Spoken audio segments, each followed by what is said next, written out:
നാമം ജപായനം പുണ്യം നിരുപമദീപാങ്കുരം പോലെ സ്വരശ്രുതിലയവരമതുലം ദീവാങ്കണം മോക്ഷസംഗീതസാരം നീളും വഴിത്താരയിൽ ജീവതാരം മന്ത്രാലാപം മായാവിൻ നിൻ പ്രസാദം. ദീപം ദീപം ദീപം.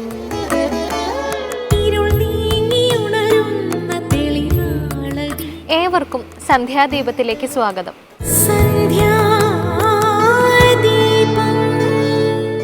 കടലിനു നടുവിൽ മാളിക കെട്ടി അനേകം പേരെ കാവൽ നിർത്തി പരീക്ഷിത്ത് മഹാരാജാവ് തന്റെ വിധിയെ മറികടക്കാൻ ശ്രമിച്ചു. എന്നാൽ ഒരു പുഴുവിന്റെ വേഷത്തിലെത്തി തക്ഷകൻ അദ്ദേഹത്തെ കൊത്തി. അങ്ങനെ വിധി അതുപോലെ നടപ്പിലായി. വിധിയെ തടയുക ബുദ്ധിമുട്ടാണ്, എന്നാൽ അതിനെ നേരിടാൻ മനസ്സിനെ പാകപ്പെടുത്തിയാൽ നന്നായിരിക്കും. ലോകമെമ്പാടുമുള്ള ക്രിസ്തുമത വിശ്വാസികൾ തിരുപ്പിറവിക്ക് മുന്നോടിയായി പ്രാർത്ഥനകളിൽ മുഴുകുന്ന വേളയാണിത്. വിശ്വാസത്തിൽ അധിഷ്ഠിതമായും ലോക നന്മയെ ആഗ്രഹിച്ചുകൊണ്ടുള്ളതുമായ ഏതൊരു പ്രാർത്ഥനയും നല്ലതു തന്നെയാണ്. കേൾക്കാം ഇന്നത്തെ സന്ധ്യാനാമം.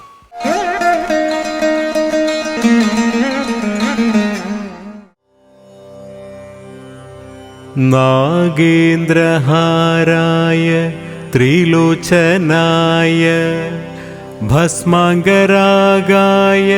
മഹേശ്വരായ നിത്യായ ശുദ്ധായ ദിഗംബരായ തസ്മൈ നകരായ നമഃ ശിവായ മന്ദാകിനി സലില ചന്ദന ചർച്ചിതായ നന്ദീശ്വര പ്രമഥനാഥ മഹേശ്വരായ മന്ദാര പുഷ്പ ബഹുപുഷ്പ സുപൂജിതായ തസ്മൈ മകാരായ നമഃ ശിവായ ശിവായ ഗൗരി വദനാരവിന്ദ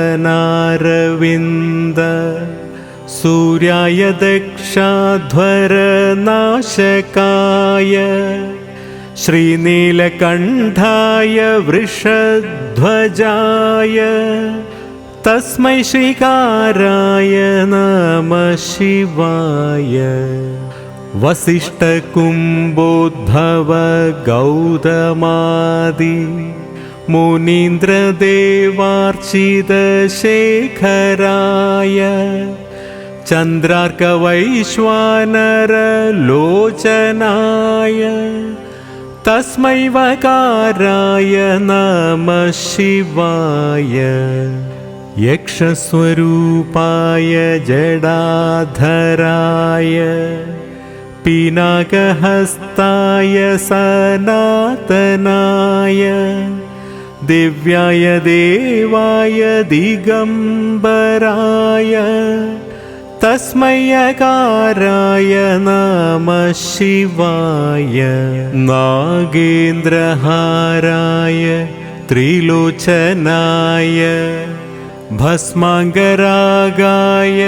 മഹേശ്വരായ നിത്യായ ശുദ്ധായ ദിഗംബരായ തസ്മൈ നകരായ നമഃ ശിവായ മന്ദാകിനി സലില ചന്ദന ചർച്ചിതായ നന്ദീശ്വര പ്രമഥനാഥ മഹേശ്വരായ മന്ദാര പുഷ്പ ബഹുപുഷ്പ സുപൂജിതായ തസ്മൈ മകാരായ നമഃ ശിവായ ശിവായ ഗൗരി വദനാരവിന്ദ സൂര്യായ ദക്ഷാധ്വര നാശകായ ശ്രീനീലകണ്ഠായ വൃഷധ്വജായ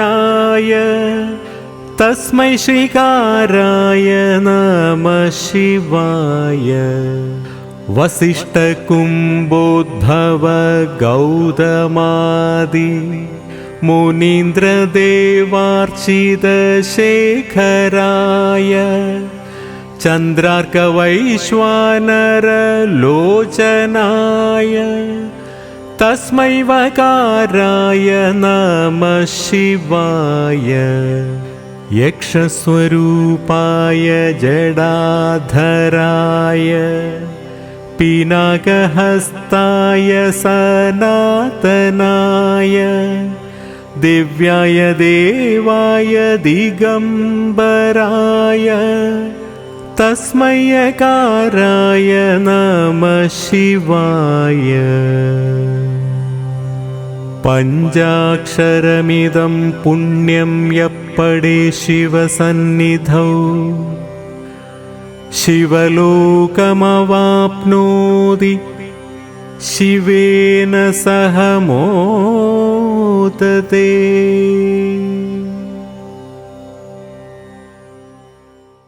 ശബരിമലയ്ക്ക് ആ പേര് സിദ്ധിച്ചത് തന്നെ ശബരി എന്ന താപസിയുടെ പേരിൽ നിന്നാണ്.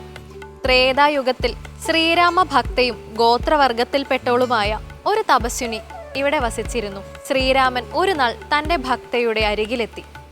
ആ തപസ്വിനി വസിച്ചിരുന്ന പുണ്യസ്ഥലമാണ് ശബരിപീഠം. കഥയമമയിലൂടെ ആ കഥ വിശദമായി അറിയാം. എല്ലാ സജ്ജനങ്ങൾക്കും നമസ്കാരം. സ്വാമി ശരണമയ്യപ്പ. ശബരിമലയിലേക്കുള്ള യാത്രയിൽ നമ്മൾ പിന്നിടുന്ന പാതയെല്ലാം തന്നെ ഭഗവാന്റെ പാദസ്പർശമുള്ളതാണ് എന്ന് ഞാൻ പറഞ്ഞു. നിരവധിയായിട്ടുള്ള സ്ഥലങ്ങൾ നമ്മൾ പരിചയപ്പെടുകയും ചെയ്തു. നീലിമല പറയുന്നു, അല്ലെങ്കിൽ അപ്പാച്ചിമേട് പറയുന്നു. ഈ അപ്പാച്ചിമേടിന് ശേഷം നമ്മൾ എത്തുന്ന ഒരു സമതല പ്രദേശമാണ് യഥാർത്ഥത്തിൽ ശബരിപീഠം. ഈ ശബരിപീഠത്തെക്കുറിച്ചാണ് ഇന്നത്തെ അധ്യായത്തിൽ നമ്മൾ സംസാരിക്കാൻ പോകുന്നത്. ശബരിമലയുടെ പേരിൽ തന്നെ ആ ഒരു നാമധേയം നമുക്ക് കാണാൻ സാധിക്കും, ശബരി എന്ന പേര്. ശബരി ആരാണ് എന്ന് ഭാരതീയ സംസ്കൃതിയിൽ വിശ്വസിക്കുന്ന ഒരാൾക്കും പ്രത്യേകിച്ച് പരിചയപ്പെടുത്തേണ്ട ആവശ്യമില്ലതാനും. ശ്രീരാമസ്വാമിയുടെ പരമഭക്തയായിട്ടുണ്ടായിരുന്ന വനവാസി വിഭാഗത്തിൽപ്പെട്ട ഒരു താപസിയായിരുന്നു ശബരി. പല ഐതിഹ്യങ്ങളും അനുസരിച്ച് ഭൂപ്രകൃതി നോക്കുമ്പോൾ മാറ്റങ്ങളൊക്കെ ഉണ്ടായെന്ന് വരാം. എങ്കിലും കേരളത്തിൽ പ്രബലമായിട്ടുള്ള വിശ്വാസം അനുസരിച്ച് ശബരിയുടെ ആശ്രമം സ്ഥിതി ചെയ്തിരുന്ന സ്ഥലമാണ് ശബരിപീഠം എന്ന് പറയാറുണ്ട്. അവിടെ വെച്ച് ഭഗവാൻ സാക്ഷാൽ ശ്രീരാമസ്വാമിയും ലക്ഷ്മണനും ശബരീദേവിയുടെ ആശ്രമം സന്ദർശിക്കുകയും അദ്ദേഹത്തെ അനുഗ്രഹിക്കുകയും ചെയ്തു എന്നും പറയാറുണ്ട്. അവിടെ വെച്ചാണ് ശബരീദേവി കടിച്ച പഴം ശ്രീരാമസ്വാമിക്ക് കൊടുത്തത്. ആ ഐതിഹ്യമൊക്കെ നടക്കുന്നത് ഈ ശബരിപീഠം ഇന്ന് നിലനിൽക്കുന്ന സ്ഥലത്താണ് എന്നാണ് കേരളീയമായിട്ടുള്ള വിശ്വാസം. മറ്റ് പല സ്ഥലങ്ങളിലും ഭൂപ്രകൃതിയായിട്ട് ബന്ധപ്പെട്ട് അവിടെ എല്ലാം എന്നൊക്കെ പറയാറുണ്ട്. എങ്കിലും നമ്മളെ സംബന്ധിച്ചിടത്തോളം ഭഗവാൻ അയ്യപ്പസ്വാമി ഇരിക്കാൻ വേണ്ടി തിരഞ്ഞെടുത്ത സ്ഥലം ഏതാണ് നോക്കൂ. സാക്ഷാൽ ധർമ്മശാസ്താവ് ഇരിക്കാൻ വേണ്ടി തിരഞ്ഞെടുത്ത സ്ഥലം ധർമ്മത്തിൻ്റെ സ്വരൂപമായിട്ടുള്ള സാക്ഷാൽ ശ്രീരാമസ്വാമിയുടെയും ആ ശ്രീരാമസ്വാമിയുടെ പരമഭക്തയായിട്ടുള്ള വനവാസി വിഭാഗത്തിൽപ്പെട്ട ആദിവാസി വിഭാഗത്തിൽപ്പെട്ട ഒരു താപസ കന്യകയുടെയും പേരിലുള്ള സ്ഥലമാണ് എന്നുള്ളതാണ് ശബരിമലയുടെ ഏറ്റവും വലിയ മഹാത്മ്യം എന്നാണ് ഞാൻ കരുതുന്നത്. ഇപ്പോഴും നമ്മുടെ ധർമ്മത്തെക്കുറിച്ച് പല ആളുകളും പറയുന്നത് ഉച്ചനീചത്വങ്ങളുണ്ട്. നോക്കൂ, ഭഗവാൻ ഇരിക്കാൻ വേണ്ടി തിരഞ്ഞെടുത്ത സ്ഥലം പോലും ഒരു വനവാസിയായിട്ടുള്ള ഒരു സ്ത്രീയുടെ പേരുള്ള സ്ഥലമാണ്. അതാണ് സനാതന ധർമ്മത്തിൻ്റെ മഹത്വം. ആ സ്ഥലമാണ് ശബരിപീഠം. ഇവിടെ ഒരേ സമയം അയ്യപ്പസ്വാമിയുടെ പാദസ്പർശം, ശ്രീരാമസ്വാമിയുടെ പാദസ്പർശം, ലക്ഷ്മണൻ്റെ പാദസ്പർശം, ശബരീദേവിയുടെ പാദസ്പർശം, ഇതെല്ലാം നിലനിൽക്കുന്ന പുണ്യഭൂമിയാണ് ശബരിപീഠം. ശബരിപീഠത്തിലെത്തുന്ന ഭക്തരെല്ലാവരും അവിടെ നാളികേരം ഉടയ്ക്കുകയും അവിടെ കർപ്പൂരം തെളിയിക്കുകയും ഒക്കെ ചെയ്യാറുണ്ട്. അത് ആ ഒരു അമ്മയ്ക്കുള്ള ഒരു ആദരവാണെന്നാണ് ഞാൻ മനസ്സിലാക്കുന്നത്. ആ അമ്മ കാരണമാണ് ഭഗവാൻ അവിടെ പോയിരുന്നത്. ആരാണ് തൻ്റെ വാസസ്ഥാനത്തിന് നാമധേയമായിട്ട് വർത്തിക്കേണ്ടതെന്നുള്ള ഭഗവാൻ നിശ്ചയമാണ് ശബരിയിലേക്ക് ഭഗവാൻ എത്തിക്കുന്നത്. നോക്കൂ, ഭഗവാൻ ധർമ്മശാസ്താവല്ലേ. ഭഗവാൻ ഇരിക്കേണ്ട സ്ഥലം ഏതാണ്? ധർമ്മത്തിൻ്റെ സ്വരൂപമായിട്ടുള്ള ശ്രീരാമൻ്റെയും ആ ഭഗവാന്റെ ഭക്തയുടെയും പേരിലുള്ള സ്ഥലത്തല്ലേ ധർമ്മശാസ്താവ് ഇരിക്കുന്നത്. എങ്ങനെയൊക്കെയാണ് നമ്മുടെ സനാതന ധർമ്മത്തിലെ ഐതിഹ്യങ്ങൾ ബന്ധപ്പെട്ടിരിക്കുന്നത് നോക്കൂ. ഇതെല്ലാം തന്നെ വസ്തുതകളാണെന്നും ഭഗവാൻ ഇരിക്കുന്ന സ്ഥലം ശ്രീരാമസ്വാമിയുടെ ഭക്തയുടെ പേരിലാണ് എന്നുള്ളതും നമ്മുടെ സനാതന ധർമ്മത്തിൻ്റെ ഏറ്റവും ഔന്നത്യത്തിലുള്ളൊരു ചിന്താഗതിയായിട്ടാണ് ഞാൻ കാണുന്നത്.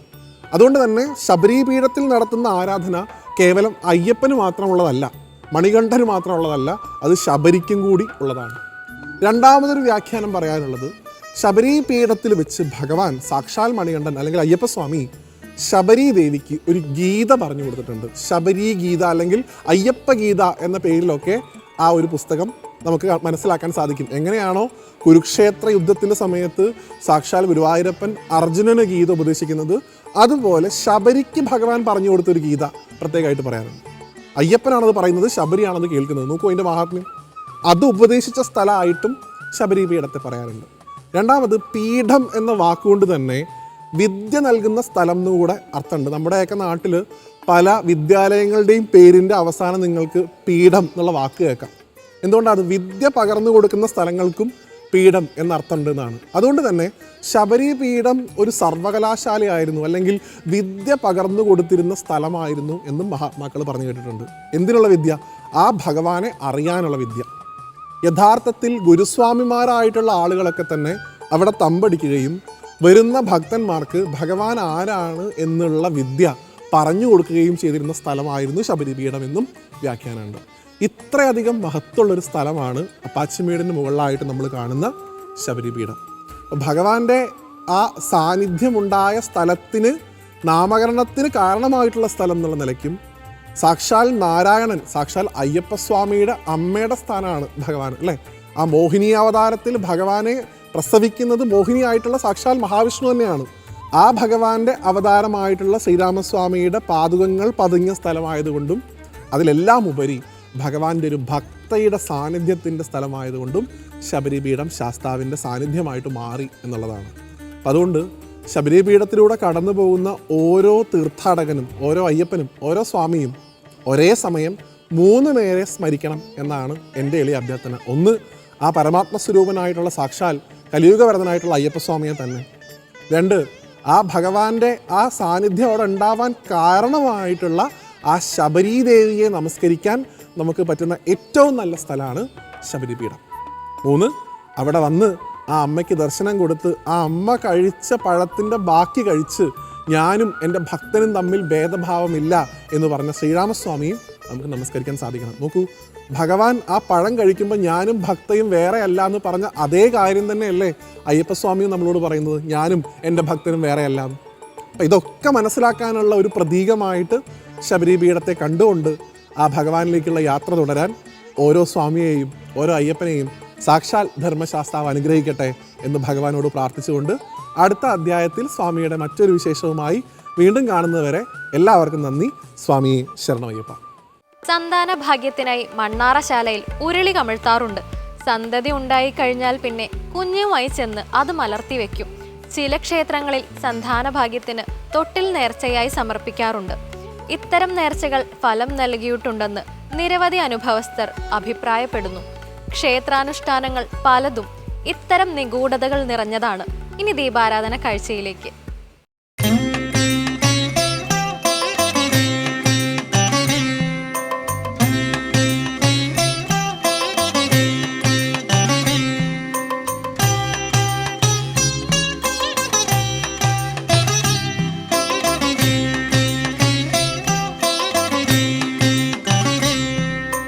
തിരുവനന്തപുരം ജില്ലയിൽ കാട്ടാക്കട, ചെമ്പൂർ, വെള്ളറട റോഡിന് സമീപം സ്ഥിതി ചെയ്യുന്ന ഒറ്റശേഖരമംഗലം എന്ന പ്രശാന്ത സുന്ദരമായ ഗ്രാമപ്രദേശം.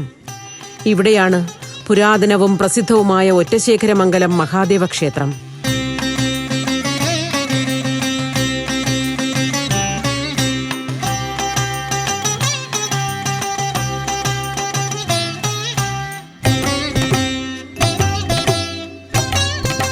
ക്ഷേത്ര ഉൽപ്പത്തിയെ സംബന്ധിച്ച് ചില ഐതിഹ്യങ്ങൾ നിലവിലുണ്ട്. പണ്ട് ഖരൻ എന്ന മഹർഷി ഹിമാലയത്തിൽ തപസ്സനുഷ്ഠിക്കുന്ന വേളയിൽ ഒരു ദിനം ഖണ്ഡകി നദിയിൽ മുങ്ങിയപ്പോൾ 4 ശിവലിംഗങ്ങൾ ലഭിച്ചു.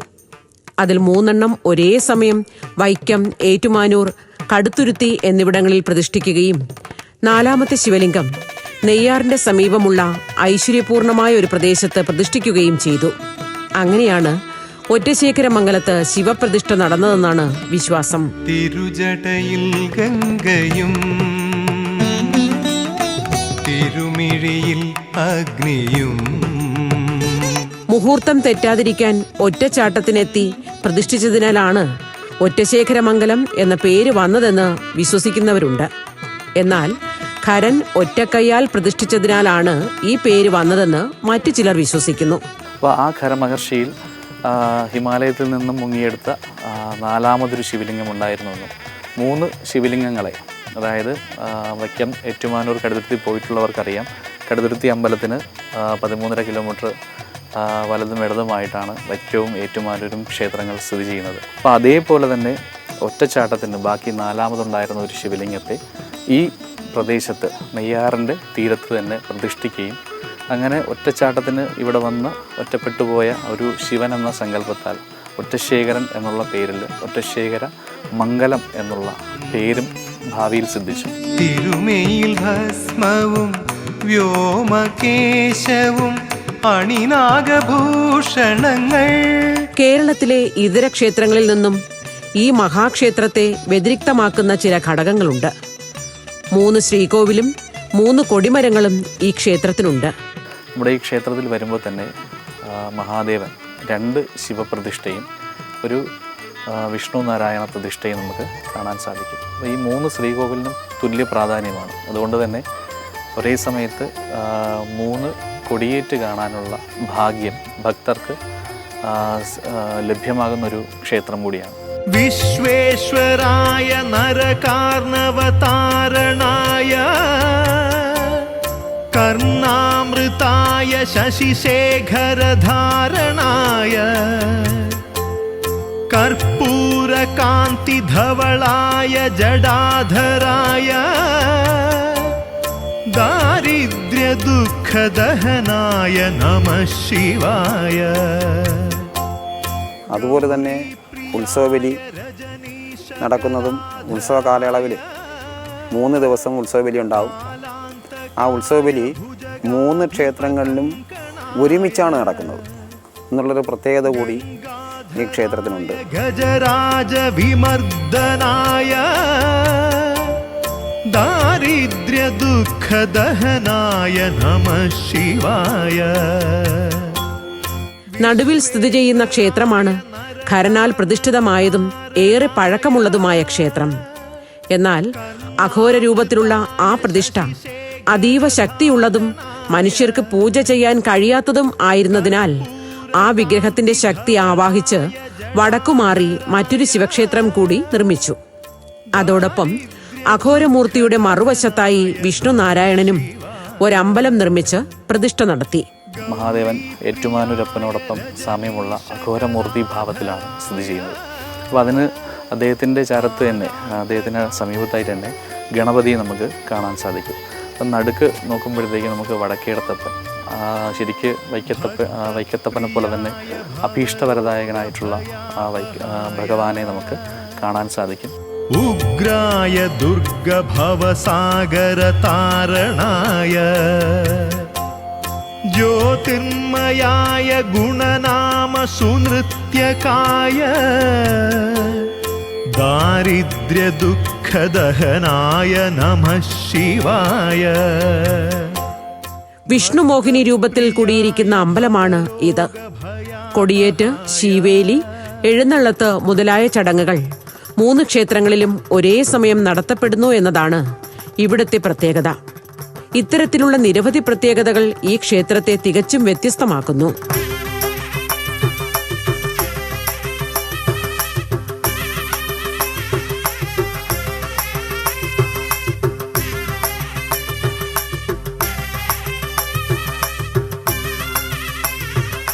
സാധാരണ ക്ഷേത്രങ്ങളിലെല്ലാം ബലിക്കല്ലിൽ സപ്തമാതൃക്കളെ സങ്കല്പിച്ച് പ്രതിഷ്ഠിക്കുകയാണ് പതിവ്. എന്നാൽ ഒറ്റശേഖര മംഗലത്ത് സപ്തമാതൃക്കളെ വിഗ്രഹരൂപത്തിൽ തന്നെ പ്രതിഷ്ഠിച്ചിരിക്കുന്നു. ഇത്തരത്തിൽ തന്നെ തെക്കേ നടയിലും വടക്കേ നടയിലും കാണാം.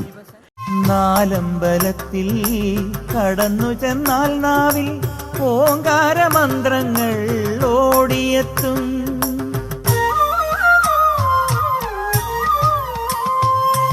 നാലമ്പലത്തിൽ കടന്നു ചെന്നാൽ നാവിൽ ഓങ്കാരമന്ത്രങ്ങൾ ഓടിയെത്തും.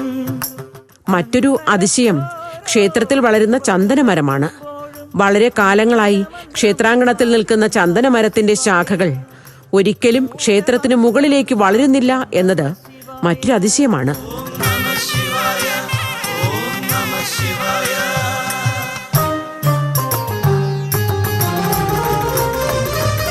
ശിവശങ്കരനാമം.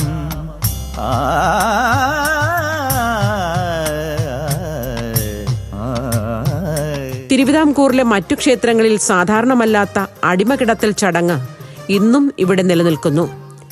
എന്തെങ്കിലും വ്യാധികൾ ബാധിച്ച കുട്ടികളെ ഒറ്റശേഖരമംഗലത്ത് അടിമ കിടത്തിയാൽ അവർ അതിൽ നിന്ന് മുക്തമാകുമെന്നാണ് വിശ്വാസം.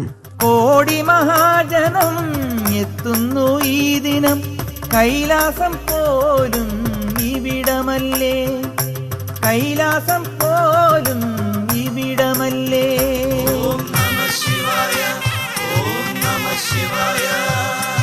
പരശുരാമനാൽ പ്രതിഷ്ഠിക്കപ്പെടുകയോ പുനഃപ്രതിഷ്ഠ നടത്തപ്പെടുകയോ ചെയ്ത 108 ശിവാലയങ്ങളിൽ ഒന്നാണിത് എന്ന വിശ്വാസവും ഈ ക്ഷേത്രത്തിനുണ്ട്.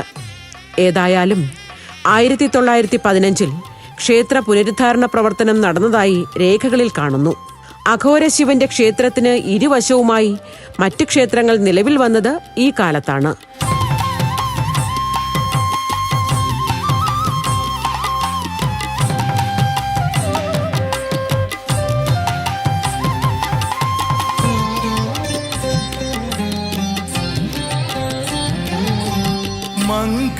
മംഗളരൂപനെ തിങ്കൾ കലാധര ഇന്ദുമുഖേശ്വര കൈതൊഴുന്നേ. ധനുമാസത്തിലെ തിരുവാതിരയ്ക്ക് അവസാനിക്കുന്ന തരത്തിൽ 10 ദിവസം നീണ്ടു നിൽക്കുന്ന ഉത്സവമാണ് ഇവിടുത്തെ വിശേഷം. ഏതാണ്ട് 6-7 പഞ്ചായത്തുകൾ ഉൾപ്പെടുന്ന പ്രദേശത്തെ ഏറ്റവും വിപുലമായ ഉത്സവമാണിത് എന്ന് പറയാം. 4 കരക്കാരും ക്ഷേത്രോപദേശക സമിതിയും ആണ് ഉത്സവത്തിന്റെ സംഘാടകർ. 7-ാം ദിവസം സേവ എന്ന ചടങ്ങാണ്.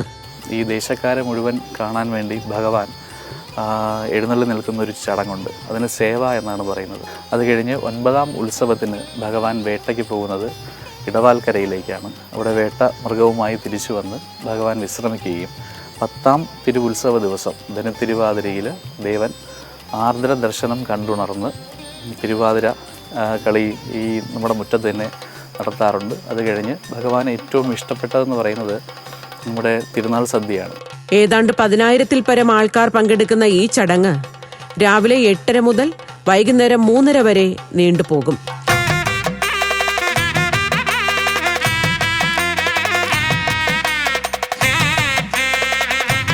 തിരുനാൾ സദ്യ കഴിഞ്ഞാൽ ദേവൻ ആറാട്ടിനായി പോകും. കലവറക്കരയിൽ നെയ്യാറിൻ തീരത്ത് മണ്ഡപത്തിൻ കടവിലാണ് ആറാട്ട്. ആറാട്ട് കഴിഞ്ഞാൽ കുന്നിൽ ക്ഷേത്രത്തിലേക്ക് എഴുന്നള്ളത്താണ്. അവിടെ കുടികൊള്ളുന്ന തന്റെ മകനായ സുബ്രഹ്മണ്യനെ ദർശിച്ച് ക്ഷേത്രത്തിൽ മടങ്ങിയെത്തുന്നതോടെ ഉത്സവത്തിന്റെ പ്രധാന ചടങ്ങുകൾ അവസാനിക്കുന്നു. ഗംഗതലോടും പിങ്കളജടയും തിങ്കൾ കലതൻ പ്രഭയും, ഗംഗതലോടും പിങ്കളജടയും തിങ്കൾ കലതൻ പ്രഭയും. ഗണപതി, ശാസ്താവ്, യക്ഷിയമ്മ, നാഗദൈവങ്ങൾ എന്നിവരാണ് ക്ഷേത്രത്തിലെ ഉപദേവതമാർ. വട്ടശ്രീകോവിലിൽ കിഴക്ക് ദർശനമായി കുടികൊള്ളുന്ന ദേവന്മാർക്ക് സ്തുതി പാടിക്കൊണ്ട് പിന്നിലൂടെ ചിറ്റാർ ഒഴുകിക്കൊണ്ടേയിരിക്കുന്നു. ശംഭോ ശിവ ശംഭോ സ്വയംഭോ,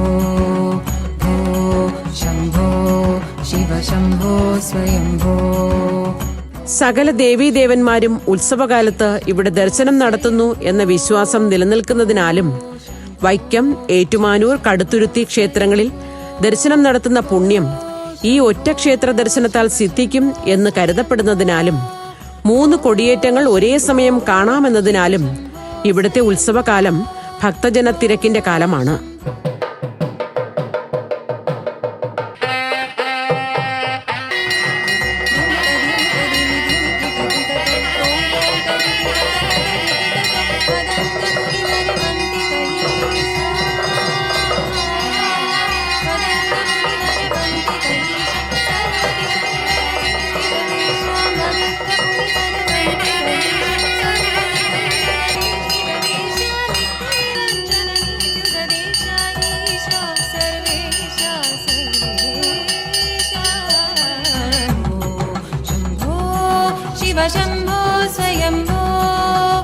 നാടിനു മംഗളമരുളിക്കൊണ്ട് കുടികൊള്ളുന്ന ഒറ്റശേഖരമംഗലത്തെ അഘോര ശിവൻ ഈ ക്ഷേത്ര ചരിത്രവും ഐതിഹ്യവും കാണുകയും കേൾക്കുകയും ചെയ്യുന്ന ഓരോ സുമനസ്സുകൾക്കും മംഗളമരുളട്ടെ എന്ന് പ്രാർത്ഥിക്കാം.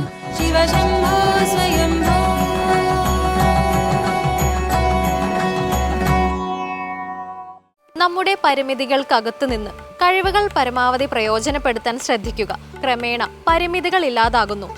ഇന്നത്തെ സന്ധ്യാദീപം ഇവിടെ അവസാനിക്കുന്നു. ഏവർക്കും നന്ദി.